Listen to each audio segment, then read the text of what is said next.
স্নান ধান complete, full ready আমরা। এবার আমরা যাব হচ্ছে উদয়পুর এক্সপ্লোর করতে। কালকে অর্ধেক করেছি, আজকে সকালবেলায় বাহুবলী হিলস। এখন স্নান টান করে আমরা সবাই রেডি, জাস্ট বৌদি নামবে আর আমরা বেরোবো।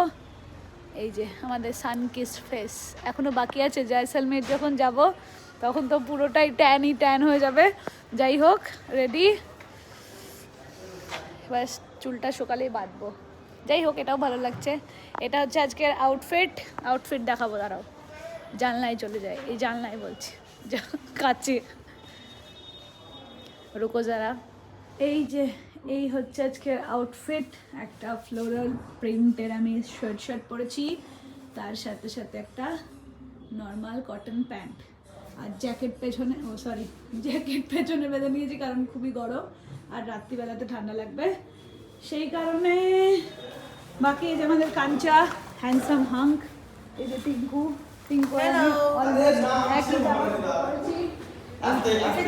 এই যে আমাদের বৌদি আর দাদা নামছে। সবাই আজকে গরমকালের ড্রেস হয়ে গেছে সবারই। আমার হয়নি। চলো টাটা।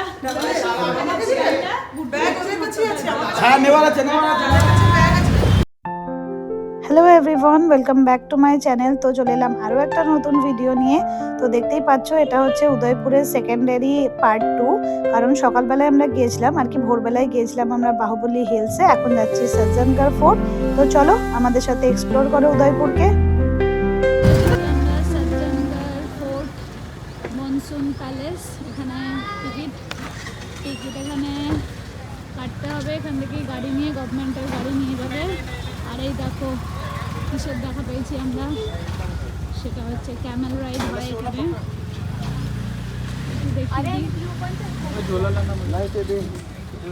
हाँ जी कैमल राइड करेंगे, आ जाओ। अभी तो नहीं करेंगे, बाद में देखते हैं। आ जाओ, कैमल राइड करना है। সুন্দর সুন্দর হচ্ছে ক্যামেল। আর এখানে একটা পার্কও আছে যেখানে হাতি ঘোড়া বাঘ আছে। দেখা যাক যাই কিনা। ওর তো যাবই। চলো টাটা, ঘুরে আসি তারপরে। টিকিট আমাদের কাটা হয়ে গিয়েছে, চলো এবার ভেতরটা ঘুরে আসি। তো একটুখানি হেঁটে যেতে হলো, ভেতরে আরও একটা গেট আছে, সেই গেটটা ক্রস করতে হবে। তো আমাদের টিকিট ছিল পার ইন্ডিয়ানদের জন্য টিকিট প্রাইস হচ্ছে 174 রুপিস করে, 174.33 রুপিস করে। আর তারপরেও এটা হচ্ছে শুধুমাত্র টিকিট চার্জেস পার হেড। এরপরেও তোমাদেরকে এরকম গাড়ি করে যেতে হবে, যেটার প্রাইস ছিল 330 টাকা করে। তো এই রকম প্রাইসিং ছিল এই সজ্জনগড় ফোর্টে ঢোকা। 2 হুইলারও আছে, 4 হুইলারও আছে। তো আমরা যেহেতু 6-7 জন ছিলাম, সে কারণে আমরা 4 হুইলারই নিয়েছি। 2 হুইলারগুলোও ছিল 72 রুপিস করে পার গাড়ি আর কি। তো রাস্তাটা খুবই সুন্দর ছিল, কিন্তু এই যে পাহাড়ে উঠলেই আমার ঘোরা রাস্তাতে শরীর খারাপ করে, এই একটা সমস্যা। তো যাই হোক, আমরা চলে এসেছি সজ্জনগড় ফোর্টে। তো চলো ভেতরে ঢোকা যাক। এবার যাবো হচ্ছে ওপরে।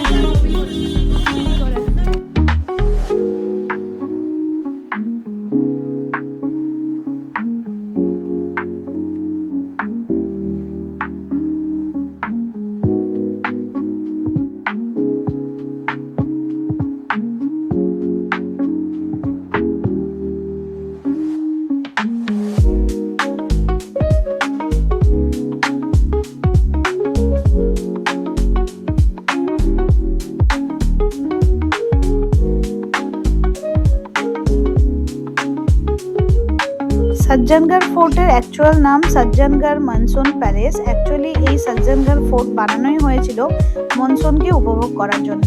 মহারানা সজ্জন সিং এই ফোর্টটি বানিয়েছিলেন 1874 থেকে 1884 মধ্যে। তো এই ফোর্টটি বানানোর অ্যাকচুয়াল কারণটাই হলো যে মনসুনকে উপভোগ করা, মানে বর্ষাকালকে উপভোগ করার জন্যে এই ফোর্টটিকে বানানো হয়েছিল। এটা ফতেসাগর লেকের একদমই কাছে। এখানকার ওপর থেকে যে সিনিক বিউটিটা দেখতে পাওয়া যায় সেটা অপূর্ব সুন্দর। এছাড়া এই ফোর্টে সেরকমভাবে কিছু নেই, কিন্তু বাইরের ভিউটাই অ্যাকচুয়ালি মেন। আর তার সাথে সাথে মনসুনের সময় এখানে বর্ষাকালটা উপভোগ করার জন্য, আর ক্লাউডস, তার সাথে সাথে মানে নৈসর্গিক দৃশ্য দেখার জন্যই আর কি এই ফোর্টের আর কি মানে মেন ফোর্টটাই এই কারণেই বানানো হয়েছিল। আর সেটাই এখানে অ্যাকচুয়ালি হয়। তাছাড়া সেভাবে ফোর্টের ভেতরে কিন্তু সেরকম কিছু নেই। এই যে পাখি বা যেগুলো তোমরা স্কাল্পচার দেখতে পাচ্ছ, এগুলো নর্মাল, এগুলো কোনো মানে অরিজিনাল নয়, এগুলো হচ্ছে নর্মাল এমনি ডেমো আর কি। তো এই সমস্ত জিনিস দিয়ে এই ফোর্টটা সাজানো। বাইরেটা দেখতে অপূর্ব সুন্দর লাগছে, যেহেতু পুরো উদয়পুরটাই এখান থেকে দেখতে পাওয়া যাচ্ছে, কিন্তু ভেতরটাতে অ্যাজ সাচ সেরকম কিছু নেই। এরকম পেন্টিংস কিছু আছে, তার সাথে সাথে ফোর্টটা।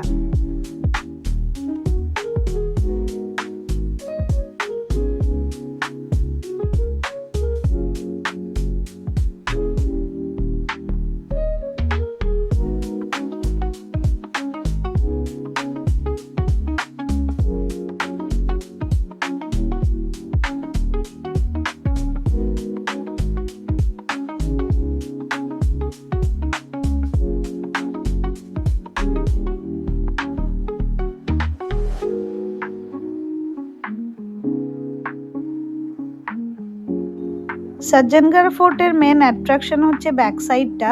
ব্যাক সাইড দিয়ে পুরো উদয়পুরের ভিউটা দেখতে পাওয়া যাচ্ছে, যেটা একটা অপূর্ব সুন্দর দৃশ্য, যেটা যে কোনো ফোর্টের ওপরে গেলেই দেখতে পাওয়া যায় বা দেখতে পেলাম আমরা। সেটা আমাদের খুবই আকর্ষণীয় লেগেছে আর কি, মানে খুবই ভালো লাগছে আর কি। যেহেতু আমাদের সময় ওয়েদারটাও ক্লিয়ার ছিল, সেই কারণে পুরো জায়গাটা আমরা দেখতে পেয়েছি, ছোট ছোট পাহাড় পর্বতে ঘেরা এই উদয়পুর শহর, মানে খুব সুন্দর লেগেছে এই মানে ব্যাপারটা, মানে একদমই মনে রাখার মতন। তারপরে চলো এবার নিচে নেমে যাই।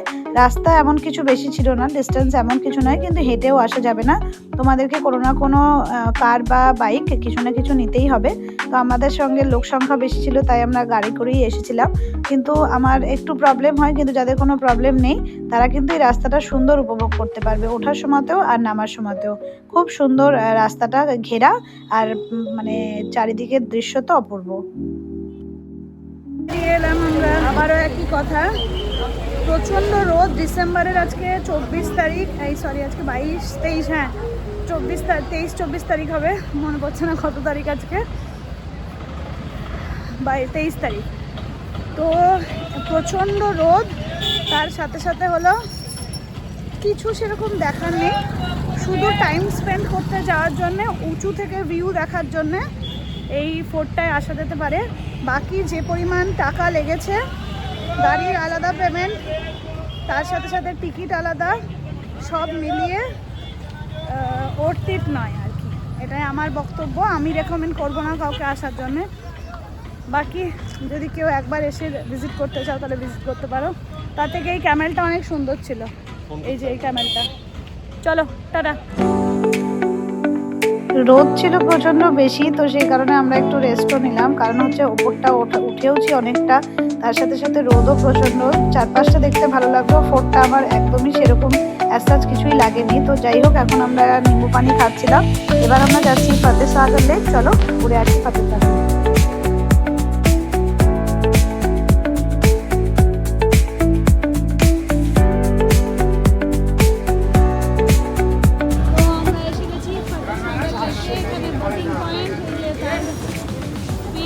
টিকিট মূল্য 210 টাকা করে।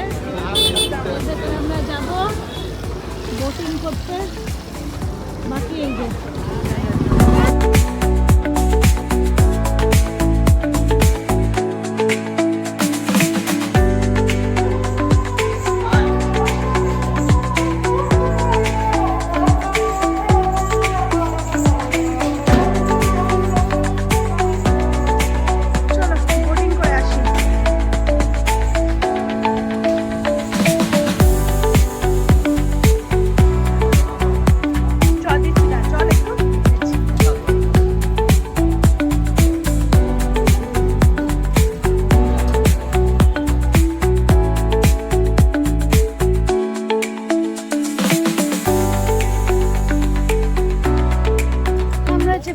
বোটে, এই যে লাইফ জ্যাকেট টান, ওইদিকে আমাদের সব লোকজন, এখানেও আছে।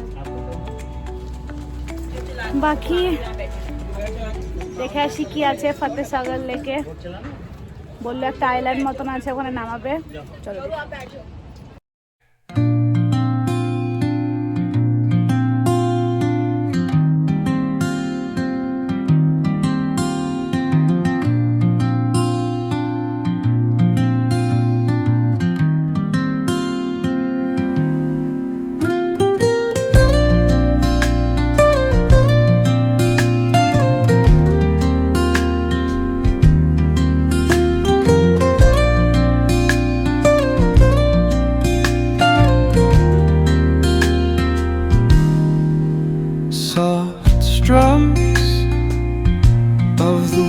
acoustic guitar blend with the gentle sound of the waves crashing against the shore. A serene melody weaves through the breeze. তো আমরা এখানে একটা আইল্যান্ডে নেমেছি। এখানে তো ফটোশুট করার এই সবেরই জায়গা, গাছপালা, ফুল ফল। বাচ্চাটার অবস্থা দেখো, ওয়েলকাম লেখা আছে।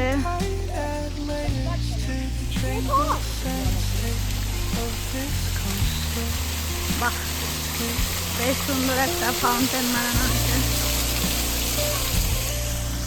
এইদিকে তো লেক, মানে সুন্দরভাবে গোছানো আছে। আর যাই হোক,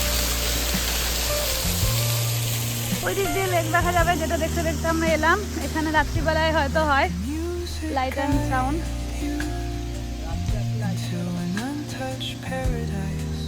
এই হলো লেকের ভিউ। চলো লেককে এনজয় করি এখন, বাকি আবার নেমে যেতে হবে এটা দিয়ে।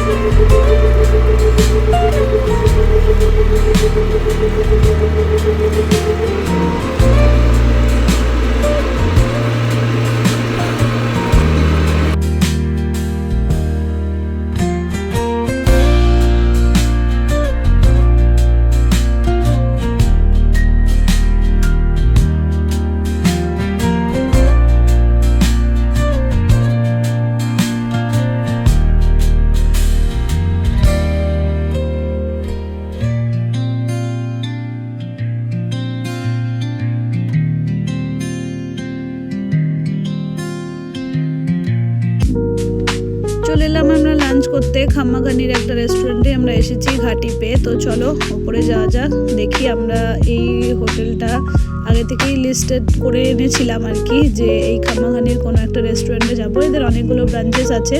তো চলো একবার উপরে যাওয়া যাক। উপরেই রেস্টুরেন্ট আছে, আমরা উপরেই বসবো। তো চলো উপরে যাই।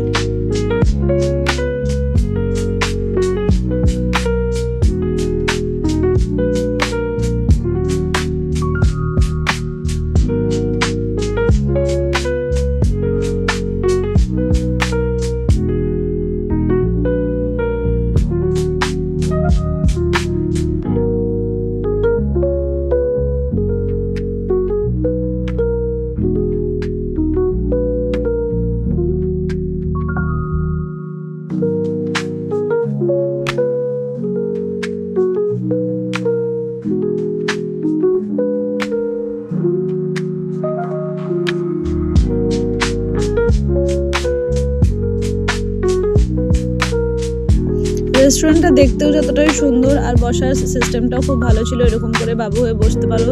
তার সাথে সাথে এমনি চেয়ার টেবিলেরও ব্যবস্থা আছে, কিন্তু ওপরটাতে এরকম করে একটা মানে সেই মহারাজা স্টাইলে বসে খাওয়া দাওয়া করার, অ্যাম্বিয়েন্স উপভোগ করার একটা ব্যবস্থা সুন্দর আছে। সেটাও খুব ভালো লাগলো। তার সাথে সাথে খাবার দাবারগুলোও খুব ভালো ছিল। আর সব থেকে ইম্পর্টেন্ট হচ্ছে এখান থেকেও ফুল শহরের ভিউটা দেখতে পাওয়া যাচ্ছে এই রেস্টুরেন্টের ওপরটা থেকে। তো চলো খাওয়া দাওয়াগুলোকে এনজয় করি। আমরা খাবার নিয়েছিলাম আসলে রাজস্থানে আর কি ভেজ খাবারটাই বেশি, তো এই রেস্টুরেন্টে আমরা ননভেজ পেয়েছিলাম। তো আমরা চিকেন মাটন সব মিলিয়ে যতটা পরিমাণ আর কি, মানে যেগুলো যেগুলো আর কি ভালো লাগছিল, তো সব কিছু মিলিয়ে আমরা খাবার খেয়েছিলাম। খাওয়া দাওয়া আমাদের কমপ্লিট, মোটামুটি ভালোই খাবার দাবার ছিল। এবার আমরা যাব সাহেলিও কি পারি, সুন্দর রেস্টুরেন্ট, এটা আমাদের লিস্টেই ছিল। চলো ঘোরা হলো এটাও। আমাদের টোটো দাদাও এটাই রেকমেন্ড করেছিল আমাদের। বাবা রোদে তাকাতে পারছি না। চলো নিচে নামি এবার। এই যে ফুল শহর দেখা যাচ্ছে, এখানে ভিউটাই মেন এখান থেকে পুরো। আর এই দেখো এই যে ব্রিজটা কোথায় গেল, এই যে দাঁড়াও পেছনে, এই যে দেখছো ব্রিজের এইখানেই আমরা আছি, স্টোরিকা স্টে। রান্নাঘর বেশ সুন্দর। চলো এবার নামবো।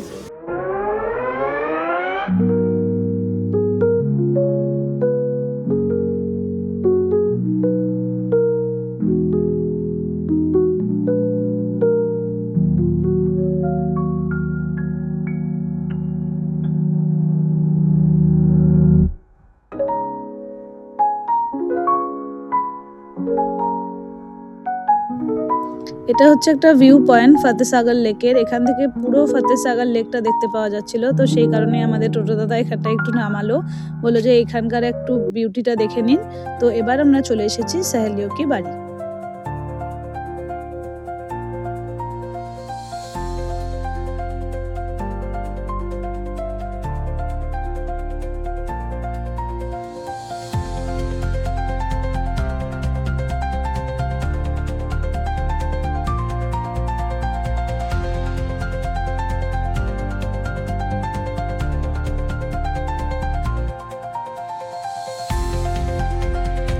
এই সাহেলিও কি বাড়ি মহারানা সংগ্রাম সিং বানিয়েছিলেন তার রানীদের জন্যে।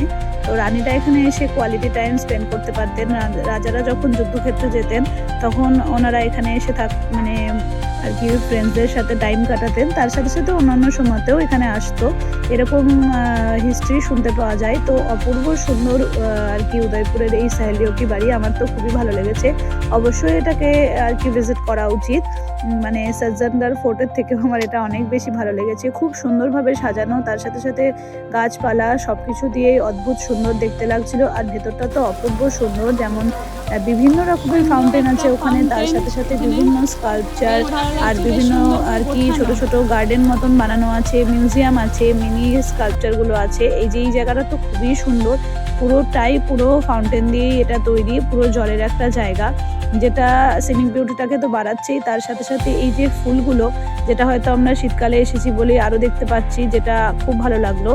আর মানে থ্যাঙ্কস টু গড যে ঠান্ডাটা অতটা বেশি ছিল না, তাহলে হয়তো বেশিটাই কুয়াশায় ঢাকা থাকতো, সব কিছু আমরা দেখতেই পেতাম না। যেটা আমরা আর কি টপ ভিউ দেখতে পাচ্ছি সেটাও আমরা দেখতে পেতাম না। আর এগুলো যেগুলো দেখতে পাচ্ছি রোদ যেটা আছে, সেটা যদি না থাকতো সব কিছু কিন্তু এতটা আর কি সুন্দর লাগতো না আর কি। তো এই জায়গাটাও খুব ভালো লাগলো। এই দেখো এখানে পুরো একদম রাজস্থানী আর কি ওনারা যারা বয়স্ক মানুষ, উনি ওরকমই একদমই ড্রেস পরেছিলেন, সেই কারণে একটু নিলাম। এখানে ছোট ছোট জায়গা করা আছে, যেমন এটা হচ্ছে রাসলীলার জায়গায়, মানে রানীরা কোথায় কি করতেন সেই অনুযায়ী আর কি বানানো আছে এই যে জায়গাগুলো। সব জায়গাতেই ফাউন্টেন দিয়ে আর গাছ দিয়ে অপূর্ব একটা সুন্দর পরিবেশ তৈরি করা আছে আর কি। তো মানে টাইম স্পেন্ড করার জন্য এই জায়গাটা খুবই সুন্দর। চারিদিকে জলই জল, দেখতেই পাচ্ছ, আশপাশেও জল আর ফাউন্টেনগুলোও চলছে। এগুলো রাত্রিবেলাতে লাইট অ্যান্ড সাউন্ড শো হয়। তো আমরা এই সময়টাতে এসেছিলাম প্রায় 3-4 বাজে, এখন এরকম টাইমে এসেছিলাম, কিন্তু আমাদেরও খুব ভালো লেগেছে।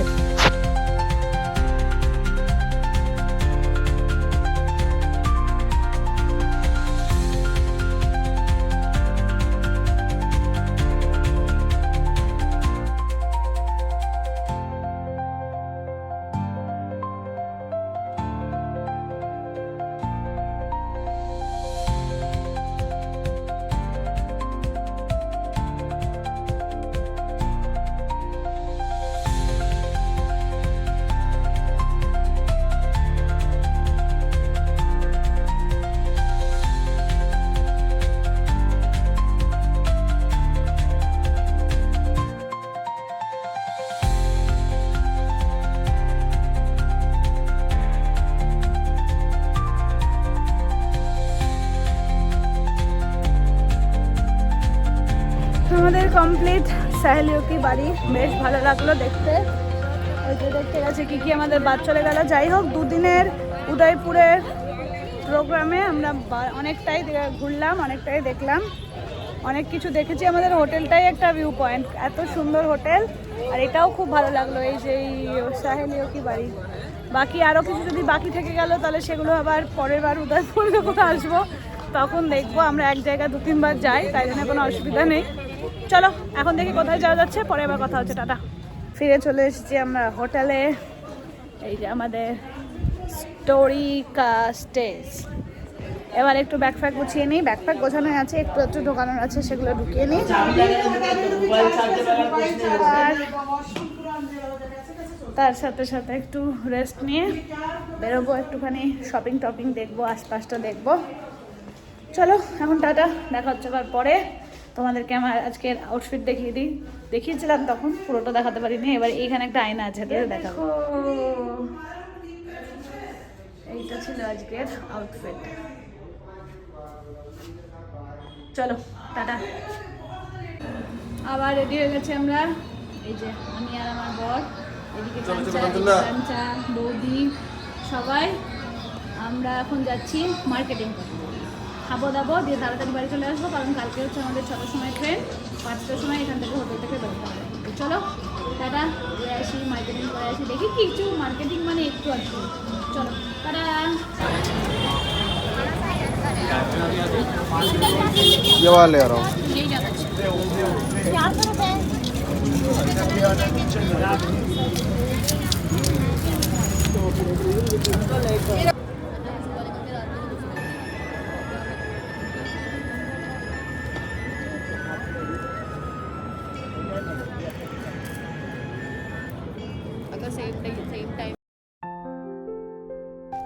চলে এসেছি রাতের ডিনার করতে। তো কিছুক্ষণ আমরা গাঙ্গর ঘাটে বসেছিলাম, ওখানটায় বসে থাকতেও খুব ভালো লাগছিল। এই যে আমাদের থালি চলে এসেছে, কেউ কেউ পাস্তা খেয়েছে, এক একজন এক এক রকমের যা যা যা ইচ্ছে করছিল আর কি খাবার খাচ্ছিল। আমরা একটু ফুচকা খেয়েও দেখেছিলাম, তো সেটা আর ভিডিও করা হয়নি, কিন্তু ফুচকাটা খারাপ ছিল না, ফুচকাটাও ভালো ছিল। তো চলো ডিনার কমপ্লিট করে নিই, তারপরে হোটেলে ফিরে যাব। তো আমাদের ডিনার কমপ্লিট, চলে এসেছি হোটেল, দেখতেই পাচ্ছ এই সেই আয়না। তো আর বিশেষ কিছু বলার নেই, দাঁড়াও, বিশেষ কিছু আর কথা বলার ক্ষমতাও নেই। কালকে উঠতে হবে আবার 4টের সময়, 9টা বাজে, এখন শুয়ে পড়বো। সব ব্যাগ ট্যাগ গুছিয়ে রেখেছি, আগের বারে সেই ব্যাগ ফ্যাগ গুছিয়ে রেখেছিলাম। টুকটাক জিনিস একটা দুটো ম্যাগনেট ফ্যাগনেট এইসবই কিনেছি, সেরকম কিন্তু মানে কিছু কেনাকাটা করিনি। বাকি খাওয়া দাওয়া করে একটা লেকের ধারে হোটেলে খেয়ে নিয়ে চলে এলাম। চলো আজকের মতো টাটা, দেখা হচ্ছে নেক্সট ভিডিওতে। ভিডিও কেমন লাগছে অবশ্যই কমেন্ট করে জানিও। দেখা হচ্ছে আবার কালকে যাচ্ছি আমরা Chittorgarh. Tata, bye bye, good night.